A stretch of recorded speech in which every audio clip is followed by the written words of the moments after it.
graça e a paz do Senhor, irmãos. Amém. Quantos vieram adorar a Deus nesse lugar?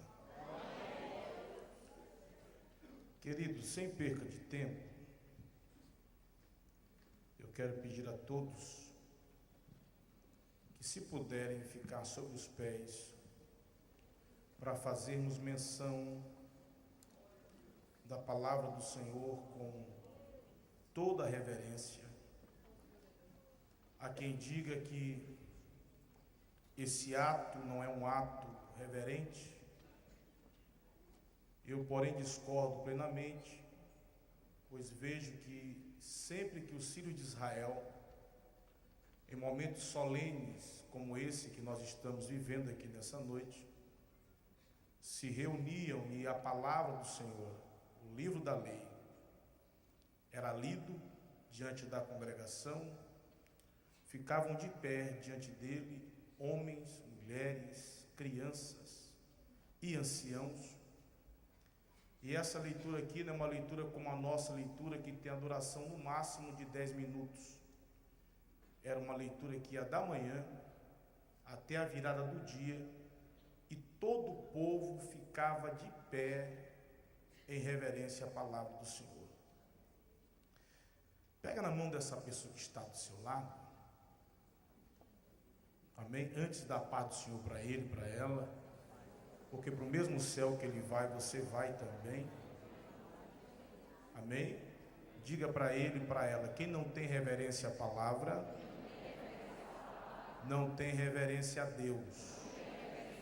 Porque Deus é a palavra, e a palavra é o próprio Deus. Amém? Você aprendeu que o verbo era Deus, o verbo estava com Deus, o verbo se fez carne e habitou entre nós. Amém? Então, de posse do livro sagrado, abram-no em Juízes, capítulo de número 6. Juízes, capítulo 6. Quem encontrou, dá glória a Deus. Quem está procurando, diga: estou procurando. Tem irmãos procurando, e nós temos paciência para esperar, ainda que o tempo não tenha, nós temos, porque os nossos pés estão guardados nesse lugar para adorar o Senhor nessa noite. Eu não sei você, mas eu hoje não tenho outro compromisso a não ser o compromisso de adorar a Deus nesse lugar. Quantos vieram adorar a Deus aqui? Então guarda o teu pé quando tu entrares na casa do Senhor teu Deus. Aí alguém diz assim: pastor, eu não estou na igreja. Moisés pensou da mesma forma quando ele viu a presença de Deus manifestada no Sassá. Ele disse: eu sempre andei aqui e nunca me falaram que esse lugar é a casa de Deus, ou que esse lugar é santo. E Deus disse: ele tira a sandália dos teus pés, porque o lugar que tu pisas é terra santa. A presença de Deus está aqui. Deus é santa, e a presença de Deus santifica esse lugar nessa noite. Então você está diante do próprio Deus nessa noite.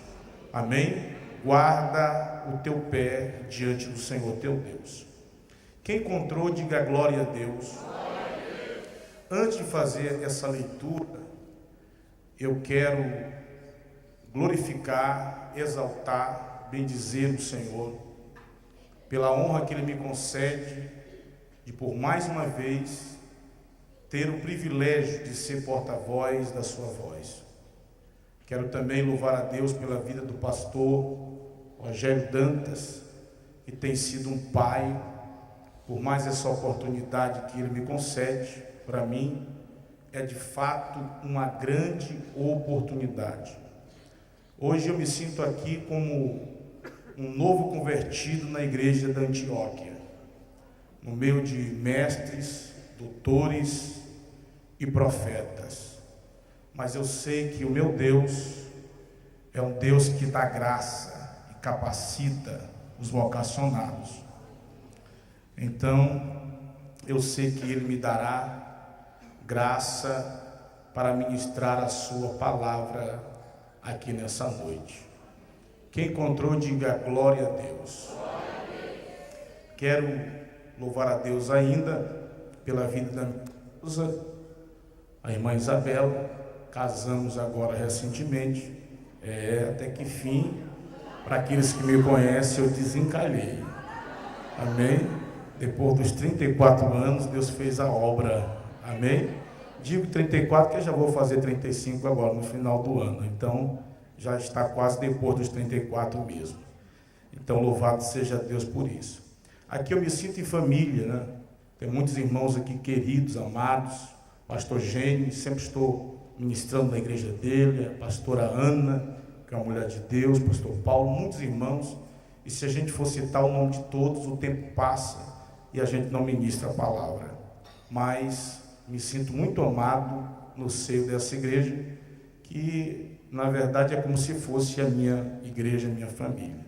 Eu quero fazer com você aqui uma leitura uníssona. Todos lerão comigo em alto e bom som somente o versículo 1 do capítulo 6 de Juízes, que diz assim: E os filhos de Israel fizeram o que parecia mal aos olhos do Senhor. E o Senhor os entregou nas mãos dos midianitas. Por quantos anos? Por quantos anos? Toma o teu assento dando glória a Deus misturado com aleluia aqui. Somente para facilitar o entendimento e também a aplicação de todo o conteúdo que por obra e graça do Espírito de Deus eu tenho entendido nesse texto, eu gostaria para isto de me fundamentar sobre um único tema. E eu quero fazer do meu tema um tema profético para esse culto nessa noite. O meu tema é destruindo os inimigos e reconquistando tudo aquilo que foi perdido. Tiago 3,10 diz que é um poder profético na tua boca, e eu creio em palavra profética. Então se deixa agora ser usado um instante pelo Espírito de Deus. Pega na mão dessa pessoa que está do seu lado, fala para ele e para ela, diga: é hoje, é agora, não é amanhã e nem depois, é agora. Todos os teus inimigos serão destruídos e tudo aquilo que foi perdido será reconquistado. Quem acredita nisso aqui? Vamos dar glória a Deus. Querido, preste atenção, por favor. Depois da morte de Josué, servo do Senhor, substituto de Moisés, o povo de Israel adorou e serviu a outros deuses. Deixaram de cultuar o grande Yahvé para adorar a ídolos. E quando Israel deixa de adorar o Senhor para adorar ídolos, eles desobedeceram um dos maiores, mais importantes mandamentos da lei do Senhor, que está em Êxodo capítulo 20, onde a palavra do Senhor nos diz: não terás outros deuses diante de mim, não farás para ti imagem de escultura, nenhuma semelhança do que existe no céu, na terra, não te encurvarás elas, porque eu sou zeloso, que visito a maldade dos pais nos filhos, até a terceira e a quarta geração. Amarás o Senhor teu Deus de todo o teu coração, com toda a tua força e de todo o teu entendimento. Quando Israel desobedece a palavra do Senhor, o pecado de Israel vai ter consequências gravíssimas, porque todo pecado tem consequência. O salário do pecado sempre foi e será a morte. Então o pecado de Israel vai ter consequências gravíssimas. Deus permite que um povo chamado de os midianitas, aliançado com outro povo chamado de os amalequitas, se unam para punir a nação de Israel. E nos diz o texto que tudo que Israel plantava, tudo que Israel semeava, quando chegava o período determinado da colheita, eles vinham como gafanhotos outros destruidores, em grande multidão que não se podia contar, nem a eles e nem aos seus camelos, e eles entravam na terra para destruí-la. Não era para roubar Israel, era para destruir a nação de Israel. Por quê? Eles roubavam até não conseguir carregar aquilo que roubavam, e aquilo que eles não podiam carregar, eles destruíam, para que o povo de Israel não tivesse como sobreviver, para que o povo de Israel não tivesse como subsistir. A palavra do Senhor nos diz que a bênção de Deus, ela tem um endereço certo, e o endereço da bênção é a vida de quem é obediente a Deus. Deuteronômio 21 diz: há de ser que tu tiveres o cuidado de obedecer, de guardar todos os mandamentos do Senhor, virão todas estas bênçãos sobre ti e te alcançarão. Bendito tu serás ao entrares e bendito tu serás ao saíres. Eu quero que você olhe aqui para a minha gravata e preste atenção no que eu vou dizer para você agora. Quem vive uma vida de obediência a Deus não precisa mudar de igreja como quem muda de roupa, como quem muda de endereço. Não precisa desconsiderar a unção sacerdotal que repousa sobre a sua cabeça, porque se você é obediente, aonde você for, aonde você estiver, a bênção de Deus vai estar presente na tua vida e a bênção de Deus vai te alcançar. O versículo de número 10, que particularmente eu acho dos versículos mais lindos da Bíblia Sagrada, diz assim mesmo: e todos os povos da terra saberão que tu és chamada pelo meu nome, pelo nome do Senhor, e por causa do meu nome terão medo de ti. Deus está prometendo a Israel que se ela for obediente, Ele vai fazer dela um testemunho vivo de que Ele é um Deus de milagres e um Deus de vitória. Quando Deus profere essas palavras de bênção sobre Israel, foi exatamente o momento em que o pastor Abílio Santana pregou aqui hoje, no momento em que Deus arranca o povo do Egito, e Deus está atravessando o povo pelo deserto, rumo a Canaã. E Deus olha para o seu povo, no meio do deserto, e pensa na sua sabedoria eterna: eu preciso marcar esse povo, eu preciso selar esse povo, para que todos vejam que esse povo é o meu povo. E a ideia que Deus tem aqui é a mesma ideia que um fazendeiro tem quando marca o seu gado, quando sela o seu animal. Ele marca para que todos vejam que aquele animal é sua propriedade exclusiva. E Deus pensa assim: como eu vou marcar essa nação, selar essa nação para que todos vejam que esse povo é o meu povo? E ele pensa: se esse povo for para a guerra e perder todas as guerras e batalhas, o que as nações em volta de Israel dirão que eu sou? Dirão que eu sou um Deus fraco, um Deus derrotado, porque quem perde a briga é o lado mais fraco. Então Deus continua pensando: se esse povo morrer de fome no meio do deserto, o que as nações dirão que eu sou? Dirão que além de pobre, de fraco, eu sou miserável, porque quem morre de fome é miserável. Aí Deus pensa: esse povo vai para a guerra com 300 e vai vencer mais de 1 milhão. Esse povo vai andar no meio do deserto e as vestes desse povo não vai se consumir. O sapato desse povo vai crescer junto com os pés. Eu vou mandar carne fresca do céu para esse povo comer. Vou abrir uma fonte de água no meio da rocha para esse povo beber. E vou conduzir esse povo a Canaã, a terra que mana leite e mel. Para quê? Para que todas as nações da terra saibam que esse povo atende e é chamado pelo meu nome. Eu acho que você não entendeu o que eu falei para você. Eu estou profetizando que o teu pai, que a tua mãe, que a tua família, que a tua igreja, que todos vão olhar o que Deus vai fazer na tua vida e vão ter que abrir a boca para glorificar ao Senhor pelo que Ele vai fazer na tua vida. Porque se não abrirem a boca para glorificar ao Senhor pelo que Ele vai fazer na tua vida, eles vão morrer engasgados com a glória que Deus vai manifestar na tua vida. Mas que Deus vai te exaltar, te levantar, te abençoar e mudar a tua história, Ele vai. Só quem acredita nisso aqui, levanta a mão e dá um glória a Deus. Então pega na mão dessa pessoa que está do seu lado e profetiza. Diga: Deus vai fazer na tua vida um testemunho vivo de que Ele é um Deus de milagre. Quem crê nisso aqui? Quem crê? Quem crê? Quem crê? Só que essas palavras de bênção, de vitória, proferidas pela boca do próprio Deus, através do seu servo Moisés, presta atenção, não são para todos, são para aqueles que são obedientes.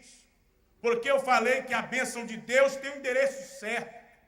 A vida de quem é obediente. Porque quando você não obedece, ao invés da bênção, vem a maldição.